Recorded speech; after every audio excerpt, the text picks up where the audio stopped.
సుమన్ టీవీలో మీ business promotions కోసం ఈ కింది నెంబర్ను సంప్రదించగలరు.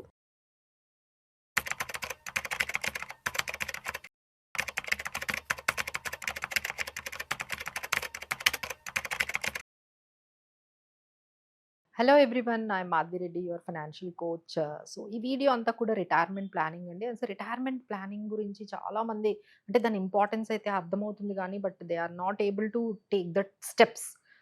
ప్రాపర్గా స్టెప్స్ తీసుకోలేకపోతున్నారు. సో డిఫరెంట్ రీజన్స్, అంటే ఒకవైపు ఎస్ఐపి స్టార్ట్ చేస్తున్నారు కానీ కంటిన్యూ చేయట్లేదు, లేదు ఇంకేదైనా ఇన్వెస్ట్మెంట్స్ చేయాలనుకుంటున్నారు, కంప్లీట్ చేయలేకపోతున్నారు. So these are all mistakes. అసలు మేజర్ మిస్టేక్స్ రిటైర్మెంట్ ప్లానింగ్లో ఏం జరుగుతుంది అంటే, ఫస్ట్ వన్ ఏంటంటే స్టార్టింగ్ టూ లేట్ అండి. అంటే మీరు తక్కువ అమౌంట్ అయినా సరే, మీరు ఎగ్జాక్ట్లీ ఒక 25 ఇయర్స్ బిఫోర్, అంటే when you are at 25 years అప్పుడే తీసుకుంటే 5,000తో అయిపోతుందండి. 2 crores అది పెద్ద విషయమే కాదు. అలా కాకుండా మీరు 30 ఇయర్స్లో కానీ మీరు మొదలు పెట్టారంటే ఓ 10,000 ఎస్ఐపి అవుతుంది. అదే కాకుండా మీరు 35 ఇయర్స్లో పెట్టారనుకోండి 20,000, 40 ఇయర్స్లో పెట్టారంటే 40,000 కావాల్సి వస్తుంది. సో ఈ విధంగా ఎవ్రీ 5 ఇయర్స్ డిలే కానీ మీరు చేసినట్లయితే మీ ఎస్ఐపి అనేది డబల్ అయిపోతూ ఉంటుందండి. ఎవ్రీ 5 ఇయర్స్ డిలేకి మీరు ఎస్ఐపి డబుల్ చేయాల్సొస్తుంది. మీరు ఇన్వెస్ట్‌మెంట్స్ డబుల్ చేయాల్సొస్తుంది. సో కాస్ట్ ఆఫ్ డిలే అనేది చాలా చాలా biggest mistake in retirement planning అని చెప్పొచ్చండి. అంటే మీరు గానీ రూ. 20,000 మీరు 30 ఇయర్స్‌లో గానీ చేసినట్లయితే దాదాపుగా మీరు 60 ఇయర్స్ వచ్చేటప్పటికి 6.5 crore కార్పస్ అనేది క్రియేట్ అవుతుందండి.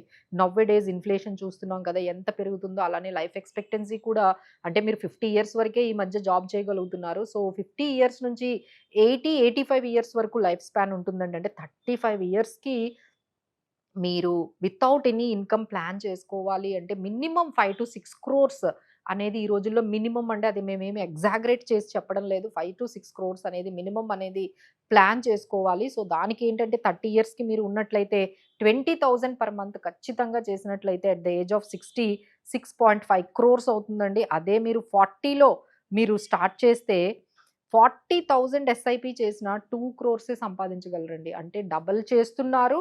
అయినా సరే మీకు వచ్చే కార్పస్ చాలా తక్కువగా ఉంటుంది. This is the biggest mistake ఈ స్టార్టింగ్ ఆహ్, అంటే లేట్‌గా స్టార్ట్ చేయడం అనేదే పెద్ద మిస్టేక్ అండి. మీరు ఎంత అమౌంట్ అయినా అవ్వనియండి, లైక్ 10,000 నో మ్యాటర్ వాట్, 5,000 ఎంతైనా సరే, బట్ ఎర్లీగా స్టార్ట్ చేయడం చేయండి. So that you can make it bigger. ఆ తర్వాత మీ ఇన్‌కమ్‌తో నెమ్మదిగా స్టెప్ అప్ చేసుకుంటూ వెళ్ళండి. బట్ ఇనిషియేటివ్ అనేది తీసుకోవాలి. ఎర్లీ స్టేజ్‌లోనే తీసుకుంటే ఆ 5,000, 4,000 ఏమవుతుంది అనుకోకండి. That will make really big difference over the period of time. మీకు 30, 35 ఇయర్స్‌కి మంచి ఇన్‌కమ్ అనేది జనరేట్ అవుతుంది. నెక్స్ట్ బిగ్గెస్ట్ మిస్టేక్ ఏంటంటే, ఇన్‌ఫ్లేషన్‌ని పెద్దగా పట్టించుకోవట్లేదండి. అంటే బయట ఎంత పెరుగుతుంది అంటే ఇన్‌ఫ్లేషన్ అంటే, ఇప్పుడు మీకు నెలకి 50,000తో మీకు ఈ మీ హౌస్ హోల్డ్ ఎక్స్‌పెన్సెస్, మీ మెయింటెనెన్స్ కాస్ట్‌లు ఉంటే దాదాపుగా ఒక 20 ఇయర్స్, అంటే మీకిప్పుడు 40 ఇయర్స్ ఉన్నాయి. సో లేదు అంటే 30 ఇయర్స్ ఉన్నాయి. 20 ఇయర్స్ తర్వాత చూసుకుంటే మీకు దాదాపుగా 1,60,000 నుంచి 2,00,000 వరకు పెరుగుతూ ఉందండి ఇన్‌ఫ్లేషన్ అనేది. అంటే 50,000 నుంచి ఒక్కసారిగా నెలకి 2,00,000 వస్తే గాని మీరు అదే స్టాండర్డ్స్ మెయింటైన్ చేయాలి అంటే అంత అమౌంట్ అనేది వస్తోంది. సో ఇది కూడా మీరు ఇగ్నోర్ చేయకూడదు. సో ఇన్‌ఫ్లేషన్ కూడా చాలా ఫాస్ట్‌గా పెరుగుతుంది. సో రిటైర్మెంట్ ప్లానింగ్‌లో ఇన్‌ఫ్లేషన్‌ని చాలా బాగా ఎక్కువగా కన్సిడర్ చేయాలి. అంటే ఇప్పుడు 50,000 సరిపోతే మీ రిటైర్మెంట్‌కి కూడా 50,000 సరిపోవండి. మీ రిటైర్మెంట్ అయ్యేటప్పటికి 2,00,000 కావాల్సుంటుంది నెలకి. అదే సేమ్ స్టాండర్డ్స్, మళ్ళీ స్టాండర్డ్స్ కూడా ఎక్కువ కాదు. ఇప్పుడు ఏం స్టాండర్డ్స్ ఉన్నాయో అవే మెయింటైన్ చేయడానికి మీకు 2,00,000 కన్నా ఎక్కువే అవుతుంది. ఇంకోటేంటంటే స్ట్రాటజీ లేకపోవడం అండి. అంటే బికాస్ ఆఫ్ ఏంటంటే మీరు ఓన్‌గా చేయడము, ఎక్స్‌పెరిమెంట్స్ చేయడము, అసెట్ అలొకేషన్ కరెక్ట్‌గా చేయకపోవడము, టాక్సెస్‌ని కరెక్ట్‌గా ప్లాన్ చేసుకోకపోవడము, తర్వాత ఈ పర్టిక్యులర్ అసెట్ అలొకేషన్‌ని డైవర్సిఫికేషన్ స్ట్రాటజీస్ గాని, ఇవన్నీ కూడా మిస్ అయిపోతున్నారండి. ఎందుకు అంటే because of everyone is doing అంటే వాళ్ళు ఓన్‌గానే చేస్తూ ఉన్నారు. సో ఒక దాంట్లో ఇంట్లో వాళ్ళు చెప్తున్నారని ప్లాట్ కొనడము, ఫ్రెండ్స్ చెప్తున్నారని పాలిసీలు కొనడము, ఆ తర్వాత ఇంకెవరో ఏదో స్కీమ్ చెప్పారు, లేదు ఇంట్రెస్ట్‌కి డబ్బులివ్వడము. ఇలాంటివన్నీ ఎక్స్‌పెరిమెంట్స్ చేసేస్తూ వాళ్ళ టైం అంతా కూడా, అంటే వాళ్ళకున్న హార్డ్ ఎర్న్డ్ మనీ ఇంతకన్నా విలువైంది ఏంటంటే టైం అండి. ఈ ఎక్స్‌పెరిమెంట్స్‌తోనే టైం అంతా అంటే ఒక ఇల్లు తీసేసుకోవడము. సో, దాని మీద మళ్ళీ అంటే బడ్జెట్‌కి మించి అంటే ఇల్లు తీసుకోవడం అస్సలు తప్పు కాదండి. బట్ బడ్జెట్‌కి మించి మీరు ఎండ్ అవుతున్నారు కదా! అది తప్పండి. అంటే మీరు 50,00,000కి మొదలుపెడితే 50,00,000, 60,00,000తో ఎండ్ అవ్వాలి. కానీ ఇప్పుడు జరుగుతుందేంటంటే 50,00,000 అని చెప్పి ఇల్లంటూ మొదలుపెడితే రూ. 1,00,00,000 వరకు తీసుకెళ్తున్నారండి. 70,00,000, 80,00,000 కూడా పర్టిక్యులర్ ఏదైతే బడ్జెట్ ఉంటుందో అది ఎండ్ అప్ అయ్యేటప్పటికి అంతవరకు తీసుకెళ్తున్నారు. అక్కడి నుంచే ప్రాబ్లమ్స్ అన్నీ కూడా స్టార్ట్ అవుతున్నాయండి. ఇల్లు కొనడం దగ్గర ప్రాబ్లమ్ రావట్లేదు. మీ బడ్జెట్‌కి స్టిక్ అవ్వకుండా లేదు మీరు బడ్జెట్‌ని పెట్టుకున్నప్పుడే అన్నీ ఇంక్లూడ్ చేసుకోండి. అంటే 2 ఇయర్స్, 1 ఇయర్‌కి ఎంత కాస్ట్‌లు పెరుగుతాయి, తర్వాత లోపల ఇంటీరియర్‌కి ఎంతవుతుంది, జీఎస్టీకి ఎంతవుతుంది, ఎమ్యూనిటీస్‌కి ఎంతవుతుంది. సో, ఇవన్నీ కూడా రిజిస్ట్రేషన్‌కి ఎంతవుతుంది, ఇవన్నీ వేసుకోరండి. ఓన్లీ ఫ్లాట్ కాస్ట్ ఒక్కటే వేసుకుంటారు. ఆ తర్వాత ఈ 40% ఏవైతే అదర్ కాస్ట్‌లుంటాయో వాటికసలు బడ్జెటే ఉండదు. అక్కడి నుంచి ఇక మొత్తం ఫైనాన్సెస్ అన్నీ కూడా ఇప్పుడు మాకొస్తున్న ప్రతి క్లయింట్ చెప్తున్నది ఇదేనండి.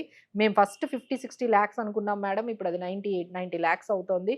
సో, దానికి మేము గోల్డ్ లోన్స్ తీసేసుకున్నాము, పర్సనల్ లోన్ తీసేసుకున్నాము. సో, అన్ని టాపప్ లోన్స్ తీసుకున్నాం. అంటే ముందొక లోన్ తీసుకుంటారు. మళ్ళీ దానికి 30% టాపప్ లోను.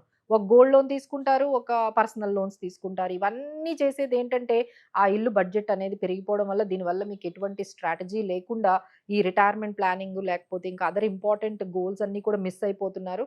బట్ ఎనీహౌ అండి మేము చెప్పేదేంటంటే ఒక ఫైనాన్షియల్ మెంటర్ అనేవాళ్ళు ప్రతి ఒక్కరికి ఉండాలండి. సో, ఈ మెంటరింగ్ ఉండడం వల్ల ఈ కోచ్ అనేది మాలాంటి వాళ్ళు కొంచెం మీ అంటే మీరు ట్రావెల్ చేయడం వల్ల మీ ఫైనాన్షియల్ గోల్స్ అనేవి పర్ఫెక్ట్‌గా అచీవ్ చేయడానికి చాలా వరకు హెల్ప్ చేస్తారండి. ఎందుకంటే ఇవన్నీ కూడా స్కీమ్స్, ఏఐ లేకపోతే ఈ యాప్స్ ఇవన్నీ కూడా ఆర్టిఫిషియల్ ఇంటెలిజెన్స్ యాప్స్ ఇవన్నీ కూడా మీకు ఓన్లీ ఏ స్కీమ్ సెలెక్ట్ చేసుకోవాలనే చెప్తాయి గానీ, బట్ ఎమోషనల్‌గా ఏ విధంగా బ్యాలెన్స్‌డ్‌గా ఫైనాన్షియల్ డెసిషన్స్ అనేవి తీసుకోవాలో అనేవి అది ఎక్కడా కూడా చెప్పదండి. సో, దట్ ఈస్ కస్టమైజ్డ్‌గా మీరు మా దగ్గరకు వచ్చి ఏదైనా కన్సల్టేషన్ తీసుకొని మీరు చేస్తున్నవన్నీ కూడా పెర్ఫెక్ట్‌గా ఉన్నాయా? లేవా? మీ పర్సనల్ ఫైనాన్షియల్ డెసిషన్స్ అన్నీ కూడా మీరు గాని చేసినట్లయితే అంటే on time, right decision gives you lot of benefits అండి. రాదర్ దాన్ వీళ్ళ దగ్గరికి వెళ్తే లేకపోతే 1% అయిపోతది. లేదు రెగ్యులర్‌కి వెళ్తే ఇంత అవుతది. దీనివన్నిటికన్నా ఈ లాసింగ్ ఆఫ్ ఆపర్చునిటీ కాస్ట్ ఎక్కువవుతుంది. మీరు తీసుకున్న మిస్టేక్స్ ఏవైతే ఉన్నాయో